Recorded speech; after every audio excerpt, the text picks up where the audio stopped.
Welcome to the V2V Podcast. This is part of our Survivor Series, and today we're talking with Colonel Surratt about his experiences involved in the troubled teen industry. I need to do a little bit of housekeeping before we get started. I just want to let everyone know that this happens to be the 4-month anniversary of our show. We are very thankful for the support from our listeners. We're growing, which is exciting. And also, I haven't done this before, but I think it's important, is that because we're getting more and more listeners, I'd like to remind people to be sure to subscribe on our YouTube channel to be able to stay up on all the current content. We do other things as well as this series. We do some fun stuff. Of course, we have the famous Charlie Sheen update that we do every week, and Arnold Schwarzenegger pops in every once in a while to give us some updates on new films that he's doing. And there's music, there's a lot of different varied content, but today we're back to discussing the troubled teen industry, and I'd like to introduce my guest, survivor, Colonel Surratt. Welcome. Hi. Yeah. Thanks for. First off, I want to say thank you for giving me this opportunity to share my story on this kind of platform. I think what you're doing is really amazing.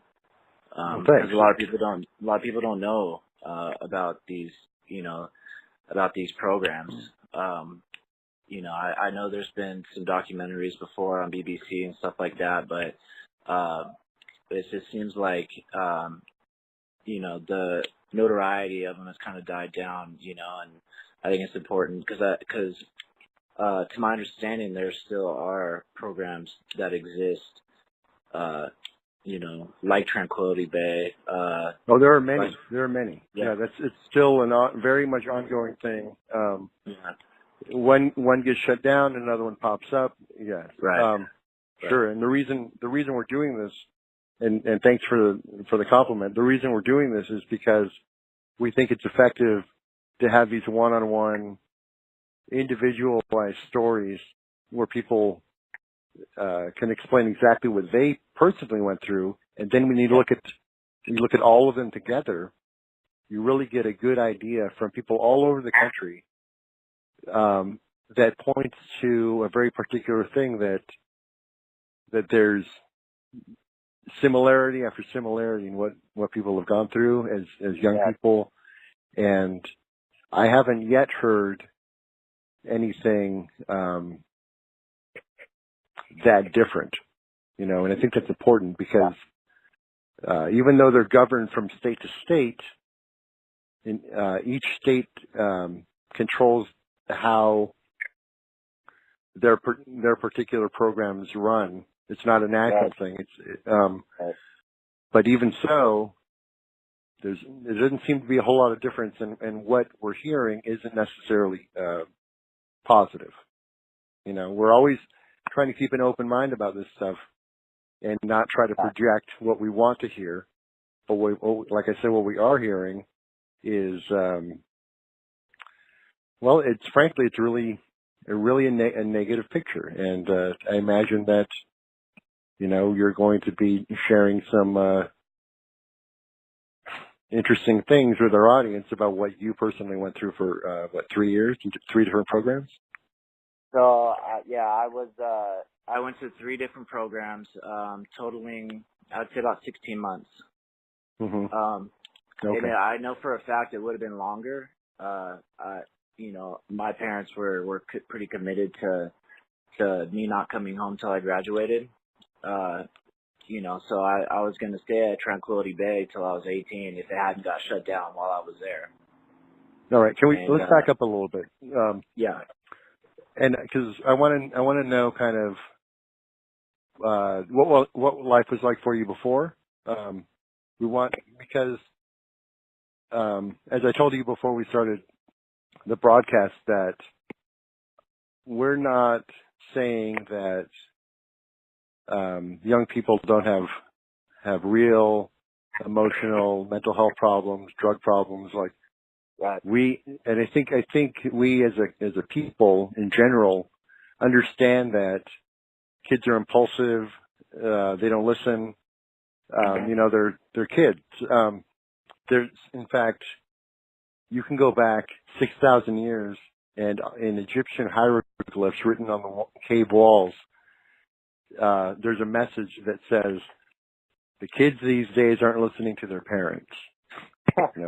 From way back, way back. So in that sense, nothing has really changed. But the question is what was life like for you, and then what happened next? So how were things for you growing up? Growing up, I came from, I guess what you would call, middle class, family, upper middle class. I had everything that I needed growing up. I had two sisters, an older sister, a younger sister, and both my parents, they were loving. They took care of us. They ended up having their own issues, and ended up divorcing actually while I was in Jamaica. Oh, okay. Wow. And so, I feel like for a lot of kids that go to these programs, it's, a similar story. We have similar stories, I know a lot of people, came from, a decent background because these places are so expensive. Right. A lot of kids,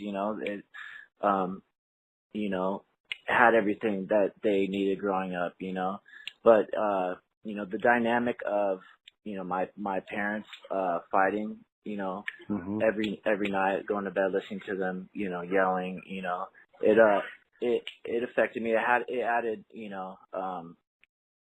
added more to what I was going through, but other than that, I had a good childhood. I grew up in a small town in Julian, right outside of San Diego. Okay. But as I told you before we started the podcast, I was suicidal and depressed at a very early age.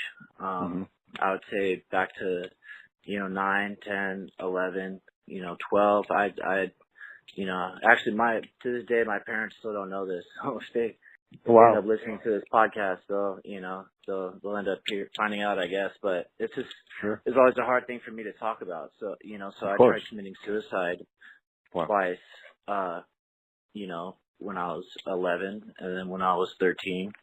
And, I didn't know what these feelings were. I didn't know that I was depressed. I didn't know that I had anxiety. I didn't know that, other people felt the way that I did. But I did know that. Right, because you didn't have really anyone to talk to about that kind of stuff. I mean, obviously, at a young of an age, I'm sure it was difficult to even express how you were feeling, like in general. And so young, sure. Yeah. And to add a note to that, my dad, he worked a lot, so, he wasn't always the easiest person to talk to. Right. So, when it came to that aspect, I didn't know how to tell my parents that that I was feeling that way, that I had tried committing suicide. Right. So I ended up, acting out, because of it. I validated myself through, being the class clown, getting in trouble, making people laugh,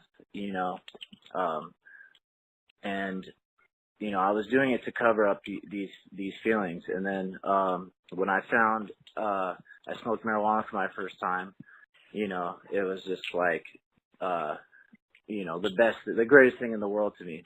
You found the cure. Sure. Right. Yeah. Exactly. No, I get it. Right. I no longer feel, bad when I'm high, Yeah.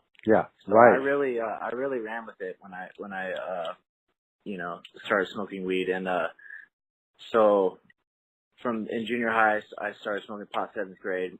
Grades started to decline, skipping class, getting in trouble with the law, drinking, and one thing I definitely, like you said earlier, I want to point out that, for a long time, I played, kind of the victim role, but, I want people to know that, you have to take 100% accountability for the things that you do. Granted, I was a kid. I didn't know any better, Sure. But, when I got sent away, I left my parents, no choice. They didn't know what to do, and these programs, they made it seem like it was, you're going to be on the beach and, there's music programs and, we take everybody out on, excursions in the mountains and waterfalls and, and it was a lie, So sorry to interrupt, but how did they, so you were having problems, obviously, and your parents it sounded like they were kind of at a loss as to what to do. How did they find, or how did the programs find them? Like, do you know? They had heard about it from a school counselor. Okay, interesting. That's who initially told them about the WASP program. Was this a public school or a private school? Yeah, it was actually at my it was junior high, and it was because my mom had worked for the school district. Oh, and okay. So that was always interesting when I was in detention or right. Right, I had the same experience, by the way. Yeah. And she's walking through and and I'm sitting there, but so that's how So it was a public school. Yeah. Interesting. Correct. Okay. Yeah. And where this person learned it, I have no clue. I had no idea that those things existed, at that time. But that's where the seed was planted. It's really fascinating that someone in the public school system referred this program to your parents. That's really interesting. And that's probably a topic for an in-depth other conversation, to be honest with you, to find out what that path is. But so we'll just leave it there, but I want to definitely stick a pin in that. Yeah. Because I wasn't aware. I mean, this is something I had not heard yet, that public school employees are, at least in your case, were used as some kind of referral service to places like Tranquility Bay. So, all right. So they get the pitch. My mom worked at the school, it just so happened to work out that way. But yeah, trust me, I spent a lot of time thinking about, I bet, if that never would have been told to my mom, what my life would have been like, Well, it would have been different. I mean, certainly different. Everything happens for a reason. Sure. So they were given the glossy sales pitch, of course, and they were sold on it. They said, okay, we're going to send our son to this wonderful place. Right. Right, I guess, right. And there you go. You're off to Tranquility Bay, Jamaica. So Tranquility Bay was the second program I went to. The first okay. Was gotcha. in the States. It was called Cross Creek. It was in Laverton, Utah. So my parents had two guys come and get me, and it wasn't in the middle of the night. It was during the day. I had ran away, and my parents found me walking around town, and Julian's a small town, so it wasn't hard to find me. And then I went up to him and started talking to him, and then I didn't know there were two guys with them, so they came around the corner, handcuffed me. And at this point, I'm very confused, right? I'm like, okay, I didn't do it. What did I do? Am I going to jail? What is this? Right.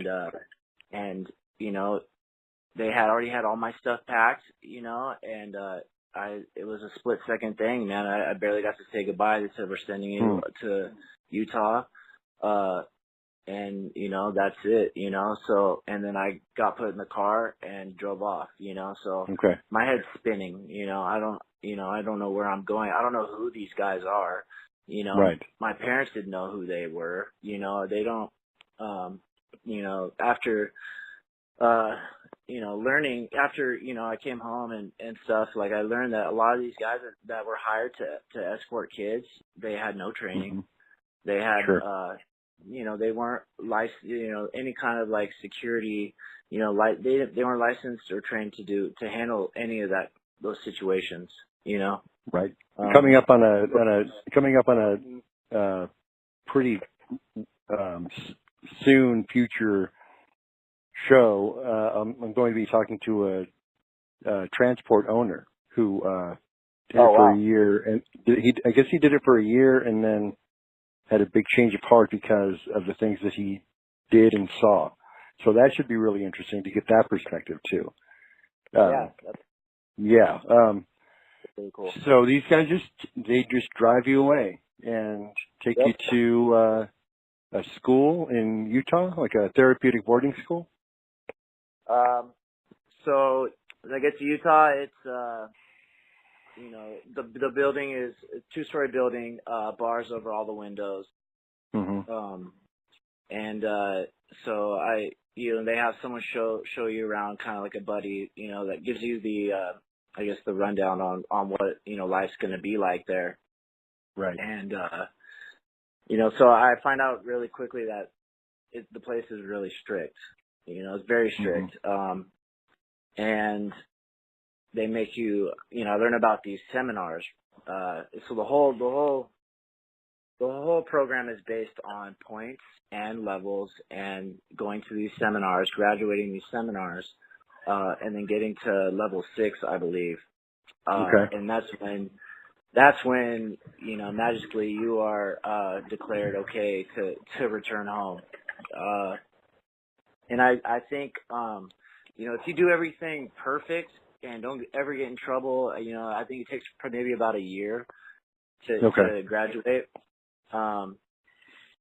So the learning, like these seminars, talk about that. I did. Yeah. So the seminars, they're called PC1, PC2, PC3, and then I forget the name for the other ones. I think you have to do like 4 total. And it's a very humiliating, process.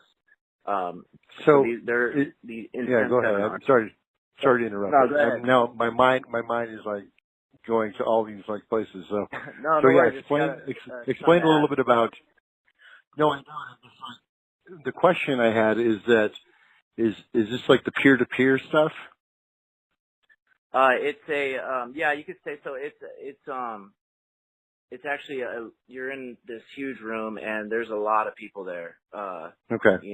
Maybe I would say maybe about 60 people, 70 people, and it's a 2-day intense, maybe 3-day intense seminar. You wake up early, seminar all day, so like 10:30 at night, and what they do is they break you down. That's the whole purpose. These entire programs. That's the purpose, is to break you down and I guess build you back up from there. In my personal opinion, just from going through that, that's not the key to to solving behavior issues. Right. Is this about like the stuff that concerns like belittling you or yelling at you and that kind of thing? Yes. Like pointing out all your flaws? Right. In front of like a group of 60 people. Yes, correct. Gotcha. And then if you don't participate in like in yelling at the target or whoever's like kind of on the chopping block, so to speak, if you're not enthusiastic enough, then it could be you next, kind of a deal, or. Yeah, exactly. Okay. If some people can't cry, like some kids aren't, emotional. But if they don't see you crying in that seminar, you'll be asked to leave, and that sets you back another couple months of, if you're trying to really graduate. And so, yeah, the whole process is very nerve-wracking. And you I can imagine. Yeah, and you the whole time you're praying that you don't get picked out, of the group, and because like you said, they belittle you. So once you get picked out, you're made to share your most deepest, darkest, secrets, in front of all these strangers that you don't know. And and the instructor, the seminar, instructor, they belittle you. They make you feel very, very small, and to get this information out of you, and in doing so, I guess they believe that this will help you get over it. Right. Now, the people that are doing this, are they brought in, or are they on-site staff, or is it like a third party that comes in to run the seminars? So I believe it's a third party, and this is what they do. This is like they go around the world doing these seminars. Like educational consultants, right? Isn't that what they're called? Right. Okay. Yeah. Something like that. Right. Okay. Yeah. So that's, to my understanding, that's their job, is to do these seminars. So they're good at it. So like in my case, the instructor, I got picked out, of course, my worst nightmare. I get picked out in one of these seminars in front of all these people, and the instructors, said, I feel that you have a tough exterior. You're not, you're trying to play a tough guy act. You're not opening up, getting out of your comfort zone. So in order to get through the seminar, I'm willing to do whatever because I want to go home, right? Right. That's the carrot they hang over. That's the carrot they hang over your head. Is if you do what we want you to do, you'll get home that much quicker. Gotcha. Exactly. So I was made to wear a pink tutu in front of all these strangers, and I had to dance around for probably 10 minutes around the entire room. And to this day, I want to be clear that people get that. Hold on. So you were made to wear a pink tutu. Yep. And dance around in front of all these people as some kind of therapy. I mean, it's mind-blowing, like how that can be considered anything positive, like belittling somebody like that. And how old were you? I was 13 years old at the time. I get emotional when I talk about it. Sure. No, you were 13 at the time. Right. It's totally understandable that would bring back all kinds of horrible memories, and I'm sure that a lot of people can absolutely, and I know for certain that a lot of people can absolutely relate to this. It's really important to this kind of stuff is like maybe the most important thing that people should know about places like this. So this is the kind of thing that really happens. It's straight up abuse. There's no other word for it. All forms of physical, mental abuse. Right. So, as you go through this, and you are leveling up, getting closer to getting out of this place. So, what happens next? Well, in my case, I knew that this program was something that I wasn't going to be able to graduate and get through. I couldn't, because a lot of it, you're made to call out your peers, and break them down. So you have these group sessions and daily with your group counselor, and you're literally made to point out mistakes that your peers made during the day, or the flaws, or what they did wrong. Right, or you're going to get bumped back down. Correct? Yeah, exactly. Like if you don't. Gotcha. Yeah. Yeah. So you go through this horrible process, then you're put in a position of power where you're forced to then do everything that was done to you back to these other newer kids or lower level kids. Right. In order to further progress yourself. Because if you don't, you're going to be back in the beginner's pool suffering through all of that all over again. Yeah, I mean, you said it perfect.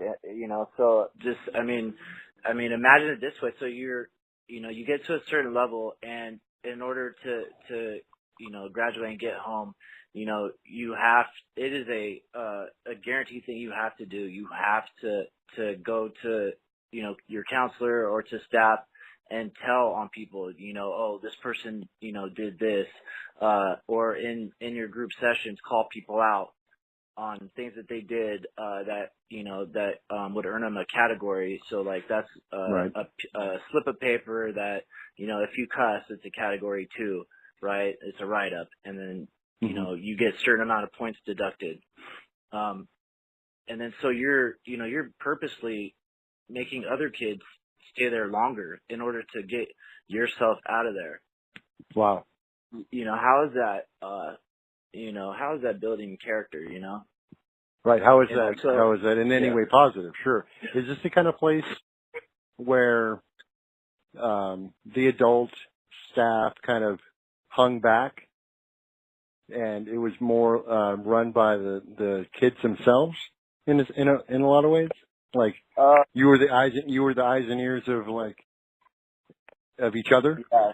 I mean, this particular program, Cross Creek, it was pretty much like that. We had one staff member that followed, that was with us all day, took us to lunch, dinner, escorted us back and forth. But right. yeah, I mean, we were meant to pretty much you police yourselves, right. Yes. Right. You were meant to police yourselves in order to further progress through the program. Like it was required that you do that.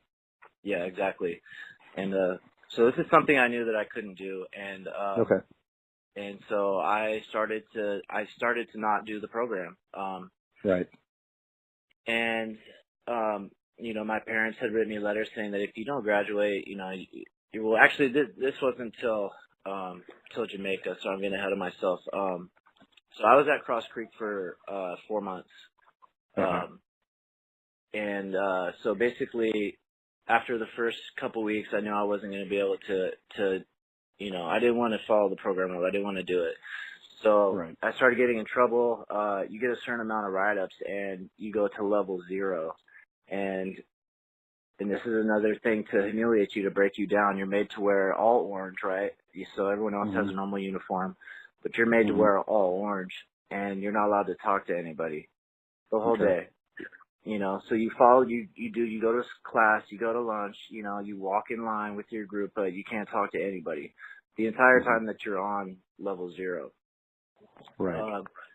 And then, to top it off, you have to spend a lot of time in, worksheet tapes. So you have to listen to worksheet tapes, like storybooks, and you have to, after this is done, you, fill out a test, and you get a certain amount of points taken off for each, correct test, and that gets you out of the room.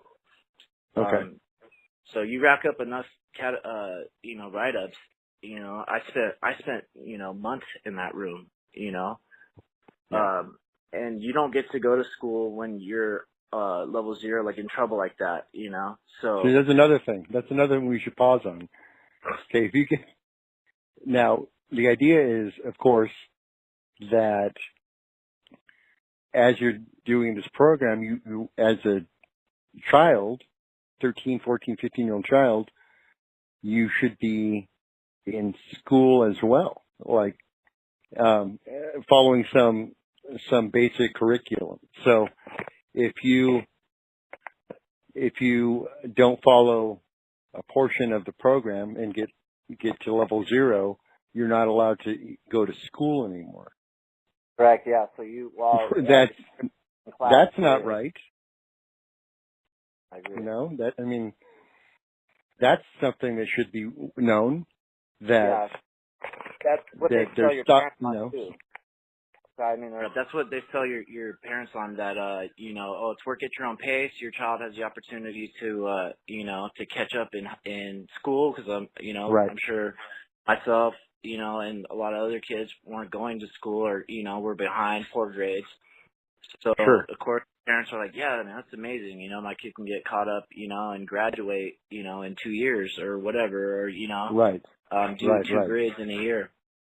But that just isn't true. Yeah. It's just not true. Like that. Yeah. Right. Okay. Whoa. Every time I do this, like, even though I've heard these things before, it still, like, catches me off guard, and I have to take a breath because, like we said, this is, still very common, and it's not anything that really is on the radar of most people. Right. They don't know. Like, normies, don't know. They just don't have any clue or any way to realize that this is what really happens at these places. So yeah. I just want to, like, reinforce how grateful I am to you and to the other people who we've spoken to, who are willing to share this stuff, because it's not easy. I mean, I have my own traumatic background, and I think at some point I will tell my own story. But I can definitely relate in a lot of ways to being like an aimless youth and looking for parental guidance, not finding it, and then finding the wrong path. When it's a situation that's sanctioned, like, it's not a, quote unquote cult. It's not something that's in the public eye is necessarily a bad thing. It's not, it's not Scientology. It's not some weird church group. It's represented as like a therapeutic boarding school or wilderness camp or boot camp or things that are often put into the public because these places have a lot of money and they have a lot of marketing resources, so they can push this stuff out there in very glossy and shiny terms that hide the truth. So to your parents, it seems like it's a godsend place. That's how they make it seem like. Right. So you're all right. So you're at level 0. You're not in school. You're in isolation, doing these workbooks, and so what happens? Like, eventually you leave. Yeah. So I reached a breaking point. And I made it up in my mind that I had to escape. I had to get out of there. I was on level 0. I hadn't spoken to anyone, in the presence of the staff in months. Wow. Of course, like when, like, you're in your rooms, in your bunks, like, I'd talk to people, but throughout the day I wasn't allowed to talk to anybody, for months. And I was constantly in worksheet tapes to the point where I could recite every worksheet tape, word for word by heart, didn't even have to, listen to it to get all the answers right, Yeah. And so they're the same thing over and over again too. Yeah, I was in my head, I was going crazy, and I was willing to do anything it took to escape. Okay. So I got a couple guys together that were also level 0 and wanted to get out of there, and we had planned to attack one of the guards, take a key card, and escape. Now, granted, I'm 13 years old. This is like the kind of stuff that this place pushed me, to even think of. You know? That's how bad I wanted to, to get out of there. Sure, desperate times call for desperate measures. Absolutely. Right. And that, normally that's, that wouldn't have been me. I'm a 13-year-old kid, skinny, I had no business, picking a fight with my shadow. But I wanted so bad that I was, going to attack a grown man and take a key card and run and I'm in the middle of nowhere in the mountains in Utah. You know. So did you escape by yourself? So what happened was, I'm assuming someone told that we had this planned, and so I got kicked out, or they told my parents they could either take me home or send me to Jamaica. And my parents decided to take me home. Mm-hmm. So, you know, and looking back now, you know, I'd heard stories about Jamaica, how bad it was, you know, just from being in Cross Creek. So now I was able to go home, you know, and, you know, I used to think about it all the time. You know, I had an opportunity just to, you know, get my shit together and, you know, avoid Jamaica. But like I said before, mentally I was a sick kid, you know, and I wasn't speaking out about the fact that I was, you know, suffering from depression, you know, and I was suicidal. And so I didn't get the help I needed. So when you got home, would you consider that your behavior was worse even? I mean, did it affect you like that? Or I mean, were you more rebellious? Were you more I would say I was non-compliant? Because my attitude towards my parents, you know, was, you know, how could you send me, you know, away, let two strangers, you know, handcuff me and escort me out to Utah, you know, to a place, you know, that, mentally, you know, I didn't suffer any physical abuse at that program, but, you know, mentally, you know, suffered abuse there. So yeah, I definitely rebelled and, because I want to get to the Jamaica part because I feel like that is the most important. It's just interesting to find out if you know, their perception, which you can't really speak to, but it would occur to me that, I mean, I don't know, as a reasonable person, that, hey, look, we sent our kid here, didn't work out, and now he seems to be not any better. So they make the choice to be on a referral again, I guess, to shoot you off to Jamaica. Okay. Yeah. So I ended up, long story short, I ended up in juvenile hall, and from there, my parents said, "You're going to Jamaica."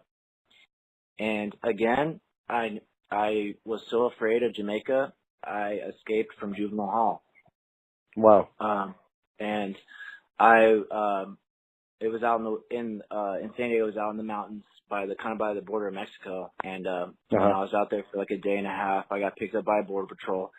They took me back to juvenile hall, and then from there I was released early, and two guys escorted me right from juvenile hall to Tranquility Bay, Jamaica, or Treasure Cove Beach, or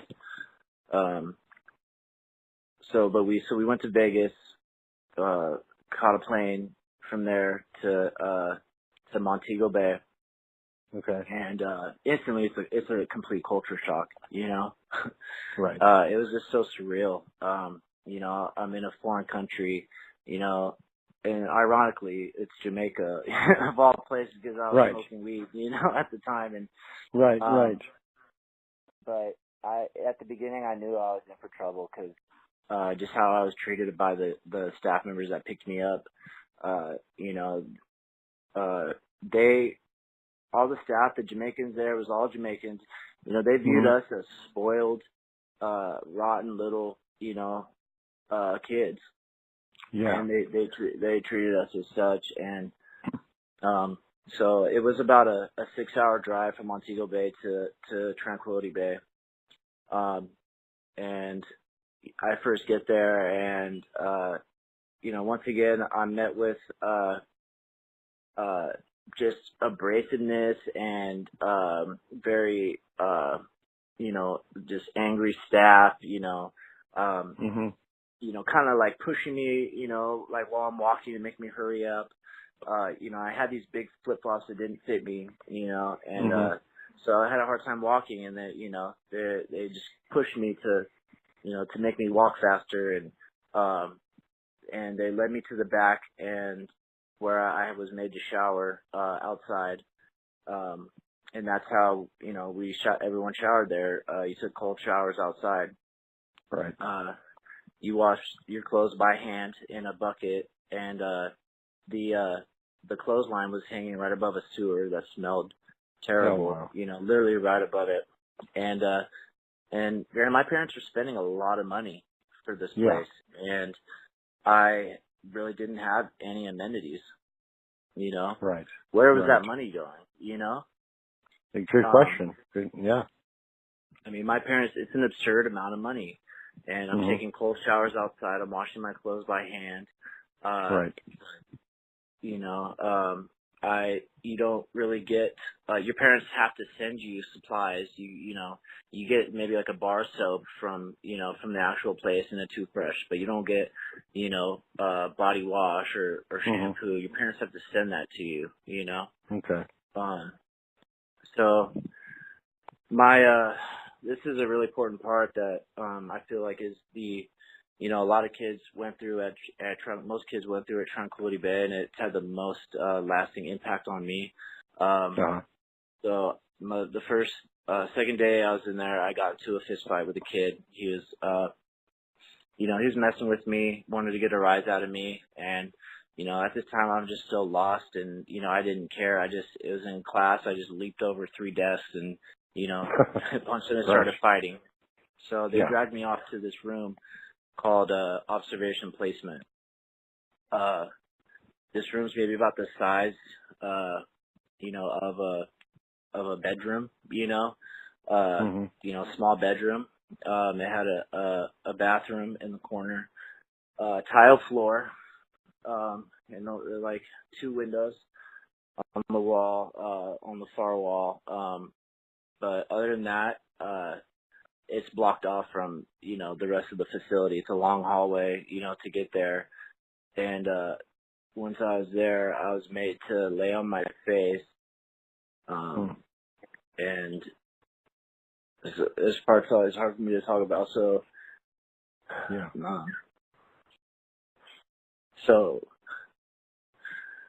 so there was 4 guards, and they each,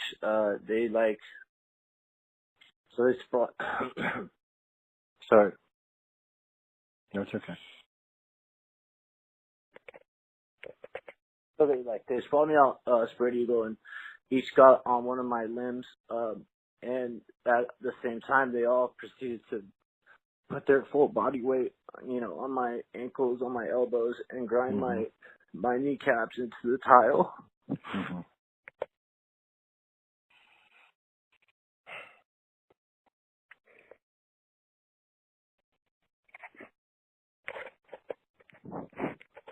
And it was just, to this day, This is the second day. Pain like that.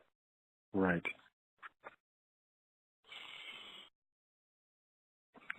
And I lasted maybe about 15 minutes, and then they left me in there by myself, and I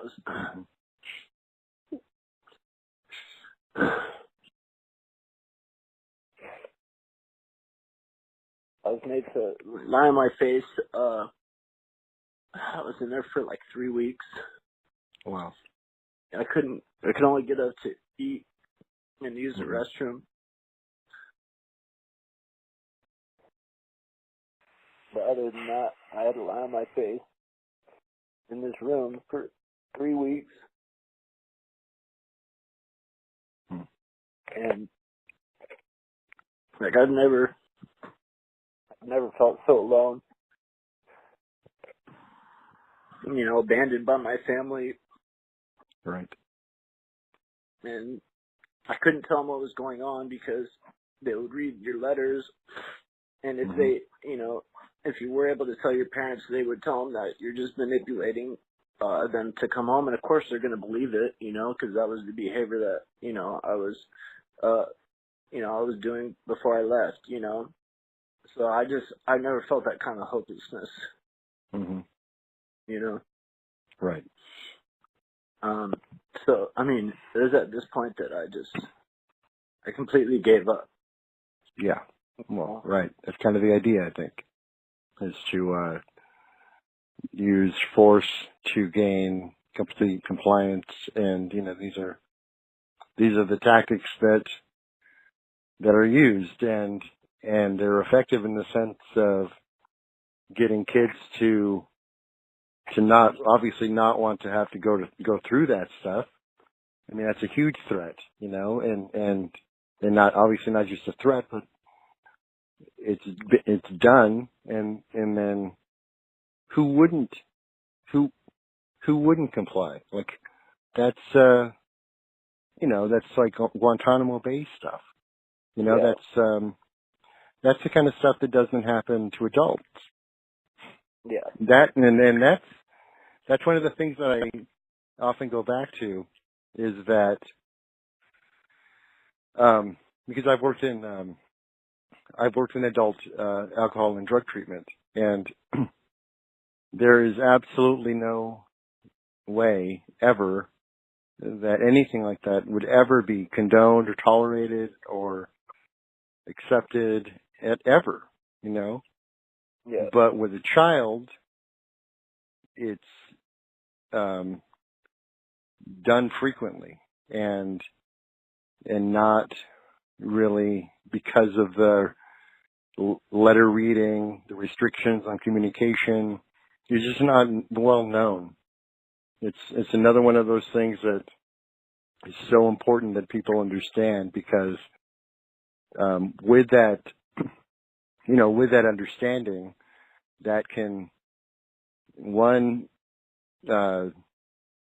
spread knowledge, and because of that, perhaps put a stop to this, and let real healing begin for people who've gone through it, and for people who potentially could but don't have to. Yeah, that's one of my biggest goals. That's why we're doing this. That's why we're doing this. It's really important, and you said it. I mean, I know how difficult that was for you to explain what you went through at such a young age, and how painful and horrific and lonely that was. But I'm really happy that you had the courage to do that. Thank you. I think. I mean, is there, as you went through as you complied and went through the program in Jamaica, I don't want to rush you through it, but kind of what was the basic day-to-day stuff that you went through kind of during your stay there? Well, my stay was a lot different than a lot of people's stay that went there, because I was there when it got shut down by the government. Oh, gotcha. Okay, that's interesting. Yeah, my total time there was about 9 months. So, day to day, you wake up, you take a cold shower outside. Right. You go to breakfast. You have to listen to, they play these same motivational tapes over and over and over, and you have to take a test at, after each one, to show that you're paying attention. Right. It's really busy work, but I get it. Yeah. Yeah. Yeah. And then, you go to class, then you go to lunch, you get a little bit of free time outside, dinner, and then you have your group sessions where, like Cross Creek, you're made to point out, the flaws in, your peers, and that's the only way to show that, that you're working a program, Right. And I think it's important for people to understand that even though, I know, I talked to a gentleman by the name of Bill Boyles. He went to a Costa Rica program. You went to Jamaica. I know there were programs in Guam. These are all U.S.-owned entities. Just to be clear for the audience, that this is not a quote-unquote Jamaican program. I mean, that's who the staff were, because they were hired, but these are multinational American-based companies, and that's why the program is similar. Or, that's why the same tactics were used, because it's the same people. And I know you understand that, but I want to make it clear to the audience that even if you're in a foreign country, it's these are U.S. based programs. Right. So that we're dealing with. Program, Worldwide Association Specialty Program. So right. All three places I went to were all ran by the same people. Okay. JK, I know he was the he ran the Jamaican one. I'm pretty sure he ran other ones. Right, and Litchfield's still going strong. Those guys. Right. Yeah, JK, he would always dodge whenever I saw him a couple times there. When the embassy would come by, he would always dodge them to not answer questions. No media was ever allowed inside. And you ask yourself, why would that be? Why? That should have been a red flag, right off the bat. Why are no cameras allowed in this place? Obviously there's something to hide. Right. So, what happened when it was shut down? Did one day just like people come in and you were told like that's it? Or was it more dramatic? It was a lot more dramatic. I'll try to tell it quickly, but it was. No, you got time. I'm just interested. I wanted to get you out of that room. Is what I wanted to do. Like I wanted to get you out of that room and back to, because you were there. Like you went back there, and I didn't want you to stay there any longer than you had to. Yeah. So I think I appreciate that. Yeah. No problem. So word spread, things aren't looking good. Right. So word spread that, that there was a possibility it could get shut down, and the staff would always deny it, right? They're like, no, this place is never getting shut down, don't even listen to it, but, that was the only thing I had to hold on to, man, every day, that was, I just prayed that, the rumors were true, and, little by little, as time went on, it just, somehow word had leaked, that, it was, possible it was going to get shut down. Okay. So, all of us kids there, we were completely crazy, like we had basically been living in hell. We didn't care, we didn't care, man. We were willing to do anything to go home. And so we started 2 riots, okay. And so things were very dramatic towards the last couple months. Everything's very tense. They had hired a lot more staff members, because so we were basically trying to create, chaos to get this, to solidify this place being shut down, right? Because the embassy, total rebellion, sure, yeah, and that's when kids really started getting hurt. Okay.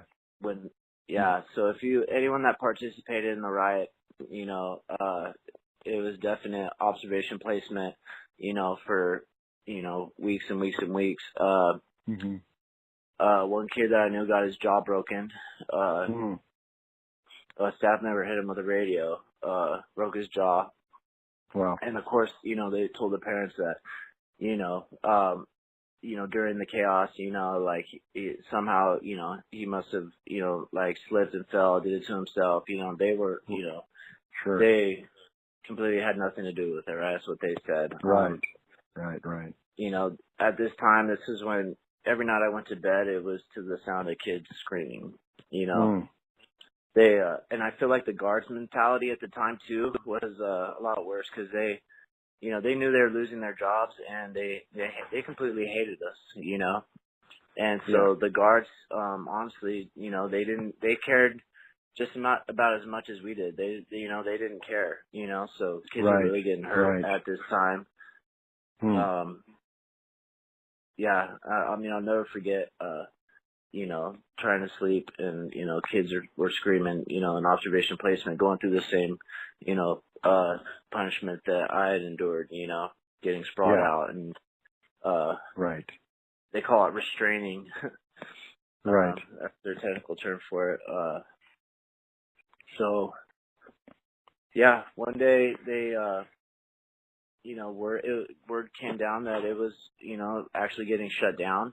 And, I'll never forget that day. Some kids got to go home, but the kids that weren't going to go home, that parents wanted, them to stay, we were all shipped off to Mississippi to, a place called Gulf Coast Academy. Okay. So this place used to be Bethel Boys Academy before. It was like a military-style boot camp. Okay. So I was there for maybe about three months.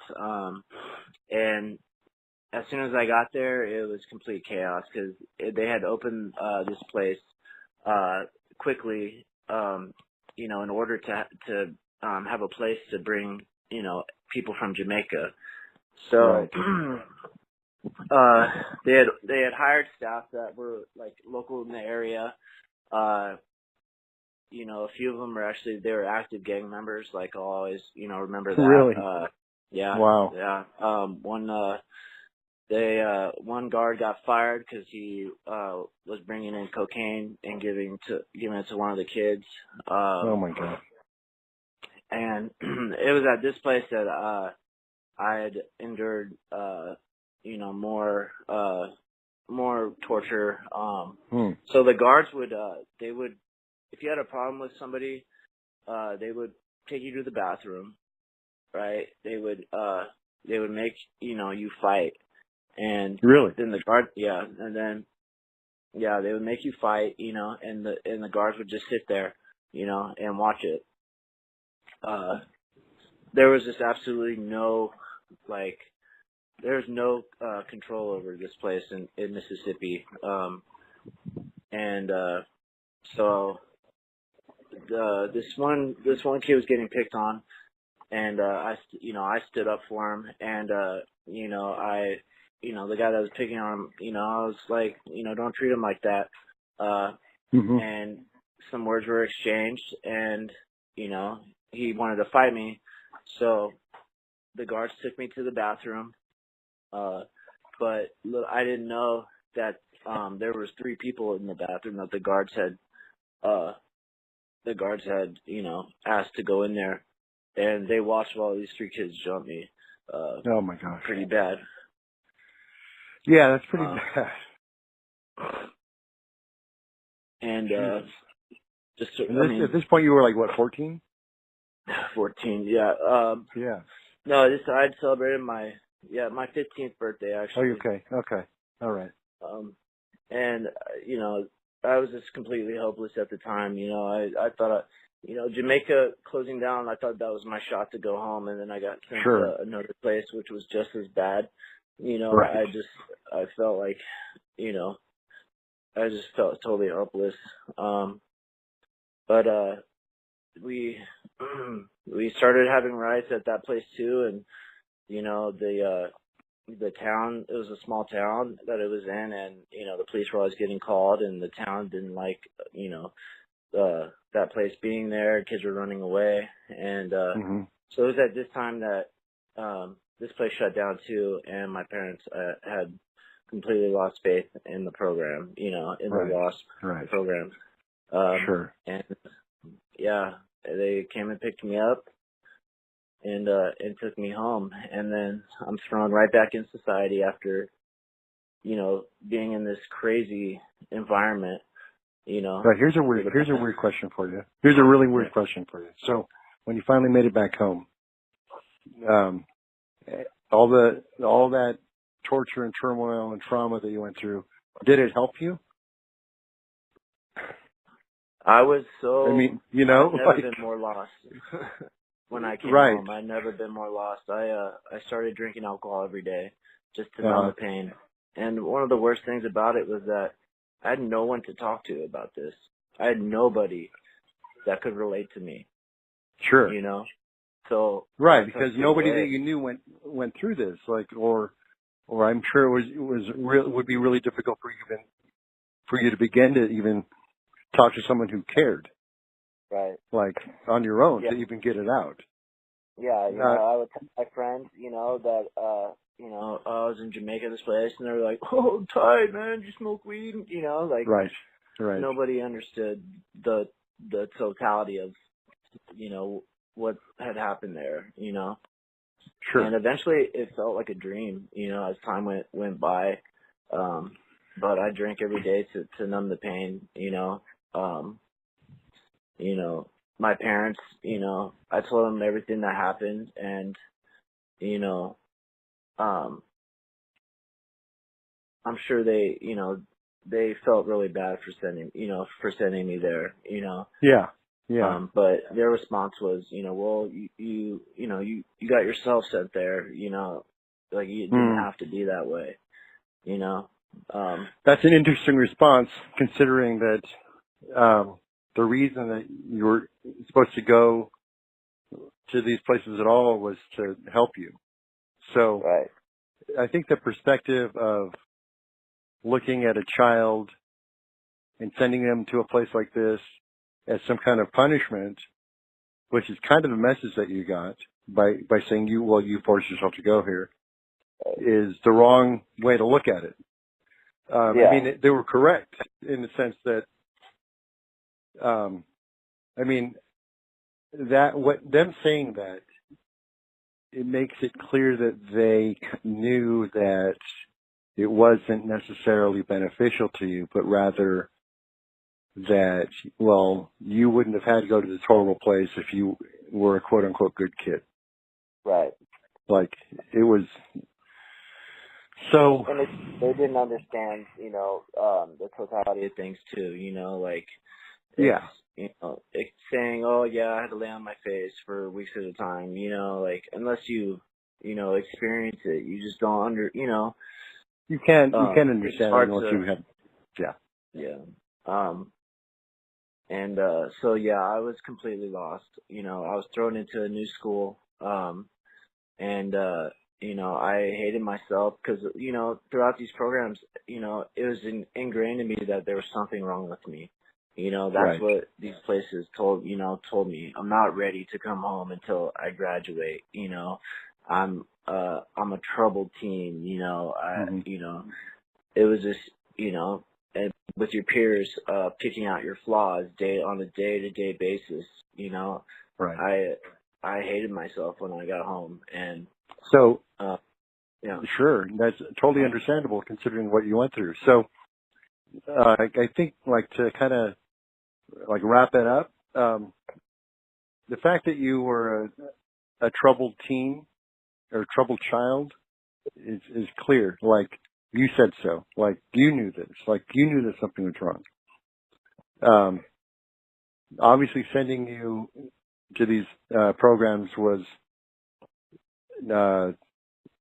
not helpful. Like, you're aware of that. Your parents saw that. Yeah, so, I know now. So what can be, what can be done? What's the better solution to a child who's exhibiting these behaviors that you did, depression, all of the stuff that associated with school? Like, what's a better choice? That's a really difficult question to answer. I wish, like, I knew, I wish there was a perfect answer. The best thing that I can say is, if you're a parent and, you have a teen that's going through, some difficult stuff, acting out, the best answer is try to relate to them. Try to, let them know that, they can come to you and talk about anything, anything that's going on, because I felt I couldn't do that with my parents. And like I said, I was a sick kid mentally. I needed help, but I didn't get the right help. It wasn't getting sent away. Wasn't, the right treatment for me. It just ingrained even more, the feelings that I had, made them worse. Ask your kids if they're, if they, they have thoughts of hurting themselves, if they feel sad,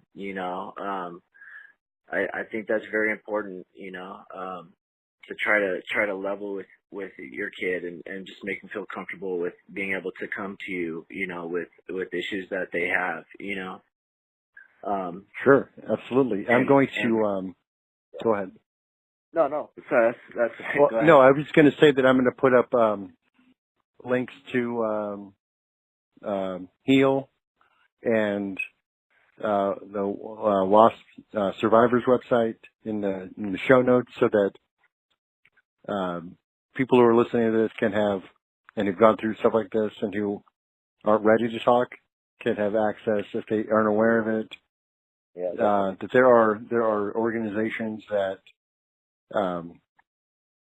there are thousands of people involved, and they can relate to what you're going through, and that there is communication and help out there. And that's what we're trying to do here is to because I want to talk to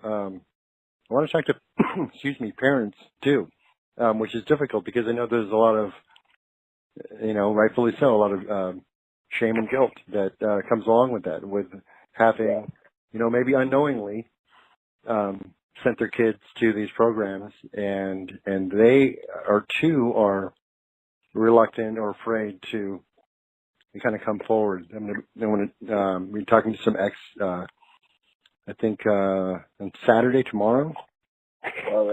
My partner is going to talk to an ex-staff member who has a change of heart, and discuss from their perspective, what these programs are about. So I think that's right, that communication, understanding, empathy, like knowing, because we were kids, we were children too. Parents, have gone through childhood difficulties of their own, and perhaps they need to remember back to when they were kids and try to relate better to their children. There's an obligation as a parent, that we have to take care of our kids and not shuttle them off to places that we don't understand, who promise the moon and deliver a damaged child back to you. That should not be happening. And this is what we're doing. We're trying to, is taking these small steps, sharing one story at a time, to get the message out, to try to prevent this from happening, because it's still happening right now. And so I want to thank you, Colonel, for talking. I really appreciate it. It was very courageous of you. I'm honored that you chose to do this. You deserve a lot of credit. You seem to have made your way out of the darkness in a lot of ways. Yeah, it's not easy. It's a daily. I have to work on it daily.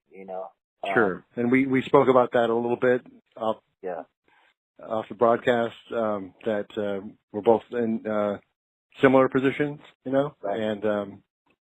And so thank you so much. And I just want to let people know that we're going to keep doing this. And anyway, thanks again for coming on. Thank you so much for giving me the opportunity to share my story. It really means a lot.